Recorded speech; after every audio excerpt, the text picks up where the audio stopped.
আজকে আমার বাজার করা দেখলেই বুঝতে পারবেন আমি মধ্যবিত্ত নাকি নিম্ন মধ্যবিত্ত। আর এটা বোঝার জন্য অবশ্যই পুরো ভিডিওটি দেখতে হবে। তাহলেই বুঝতে পারবেন আমি কোন পর্যায়ে আছি। আপনারাই সেটা বিচার বিশ্লেষণ করে কমেন্টে জানাবেন। হ্যালো, আসসালামু আলাইকুম আমার ভাই ও বোনেরা, সবাই কেমন আছেন? নিশ্চয়ই আল্লাহর রহমতে প্রত্যেকে ভালো আছেন। আলহামদুলিল্লাহ, আপনাদের দোয়া এবং ভালোবাসায় আমরাও ভালো আছি। তো ভিডিওর শুরুতে সবাইকে একটি কথা বলতে চাই, বরাবরের মতো আপনারা যদি আমার এই ভিডিওটি দেখেন এবং লাইক করেন তাহলে অবশ্যই আমি অনেক অনেক খুশি হব এবং আমি আশা করব আমার পুরো ভিডিওটির সাথে আপনারা থাকবেন এবং লাইক দিয়ে আপনাদের এই বোনকে সহযোগিতা করবেন। তো এখন পুরো ভিডিওটার কথা আপনাদের সামনে তুলে ধরি। আর সেটি হচ্ছে, আমি প্রথমে আপনাদের বলেছিলাম আমার বাজার করা দেখলেই আপনারা বুঝতে পারবেন আমি আসলে কোন পর্যায়ে বসবাস করছি, বা আপনারা বিচার বিশ্লেষণ করে আমাকে বুঝতে পারবেন যে আমি আসলে নিম্ন মধ্যবিত্ত নাকি মধ্যবিত্ত। তো যাই হোক, ভিডিও শুরুতে সকালবেলা পাউরুটি দিয়ে ডিম দিয়ে স্যান্ডউইচ তৈরি করলাম। এটা আসলে সকালবেলা নাস্তা করার জন্য। তারপরে চলে আসলাম আপনাদেরকে একটি জিনিস দেখানোর জন্য। আমার বারান্দা, এই যে গাছটা আছে এই বারান্দায় এই পোকাটা ধরেছে।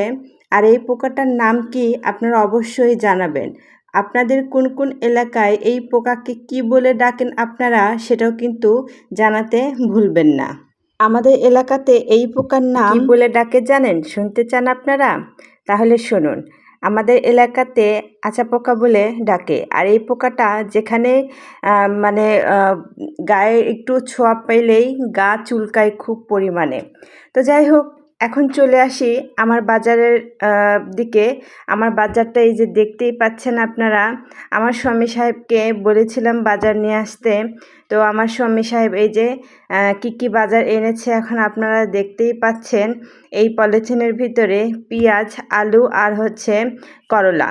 তো আজকের এই করলা দিয়েই দুর্দান্ত একটি তরকারি আপনাদের সাথে শেয়ার করব। যারা নতুন গৃহিণী আছেন তারা আমার এই ভিডিওটি দেখলে একটি রেসিপি আপনারা শিখতে পারবেন, কারণ এই রেসিপিটা একদমই সহজ সাধারণ একটা রেসিপি, যে কেউ এই রেসিপি তৈরি করতে পারবেন। তো যাই হোক, এখন আপনাদেরকে দেখালাম আমার বাজার করা, তাহলে এখন আপনারা বুঝতে পারবেন যে আসলে আমি মধ্যবিত্ত নাকি নিম্ন মধ্যবিত্ত। তো এইদিকে বাজারগুলো আমি ডালাতে তুলে ফেললাম। তারপরে এখন এই যে করলাটাকে এমন ঝুরি ঝুরি করে কাটতে হবে যেন খুব পাতলা হয়। তো 5টা করলাই আনছে ভাই, তার মধ্যে একটা করলা নষ্ট, পোকা ধরা, ভিতরে পেকে গেছে। আর বাহিরের অবস্থা আপনারা তো সেটা দেখতেই পাচ্ছেন তার কি অবস্থা।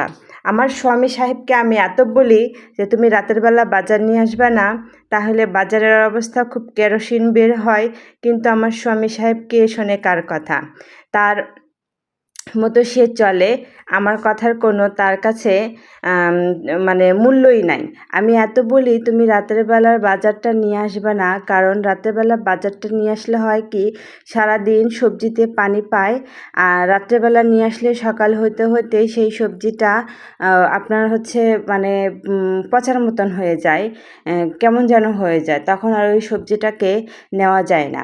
তো এইদিকে আপনারা তো দেখতেই পাচ্ছেন আমি করলাটাকে কত সুন্দর পরিমাণে ঝুরি ঝুরি করে কেটে নিয়েছি এবং আলুকেও মানে ঝুরি করে কেটে নিয়েছি। এইভাবে আপনাদের ঝুরি করে কাটতে হবে।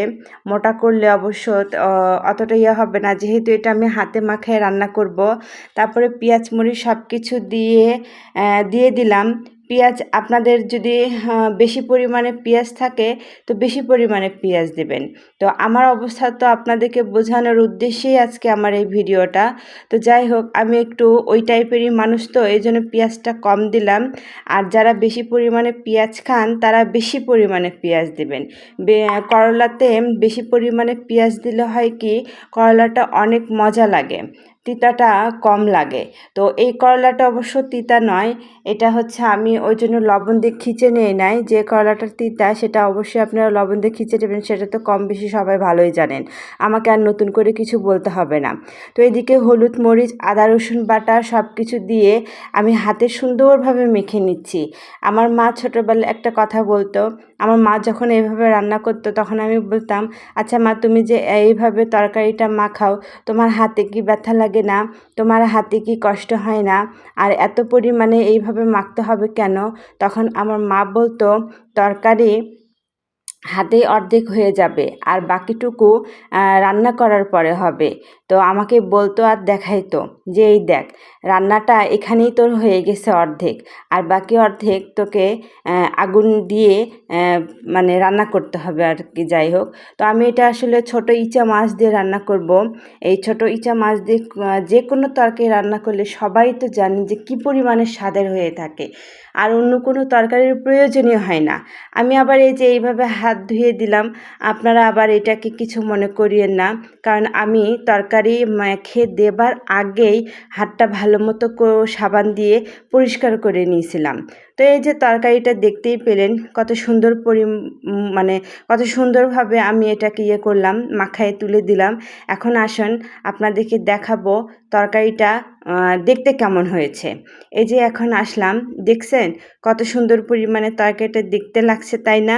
তো নতুন গৃহিণী যারা আছেন তারা চটজলদি আপনারা এইভাবে রান্না করে দিতে পারবেন, আপনাদের কোনো ঝামেলাই লাগবে না। তো লাস্ট পর্যায়ে তরকারি এখন দেখুন কত সুন্দর লাগতেছে, কত মজাদার হয়েছে দেখেই বোঝা যাচ্ছে, আর খেতে তো আরও অসম্ভব পরিমাণে সুন্দর। তো আপনারা এইভাবে এখনও যারা যারা খাননি তারা এইভাবে খেতে পারেন, আর যারা যারা খেয়েছেন তারা কমেন্টে জানিয়ে যাবেন কারা কারা আমার মতো এইভাবে রান্না করেন। তো এখন আমি ভাতে দিয়ে দেখাবো আসলে আরও কতটা সুন্দর দেখা যায় তরকারিটা। তো তরকারি অবশ্যই সুন্দর হয়েছে, সেটা তো বলার আর কি অপেক্ষায় রাখে না। তো আপনারা কিন্তু বলবেন, হ্যাঁ, রান্না করার পরে খাবেন, খাবার পরে আপনারা বলবেন কেমন হয়েছে তরকারিটা। আমার জন্য দোয়া করবেন, সবাই ভালো থাকবেন।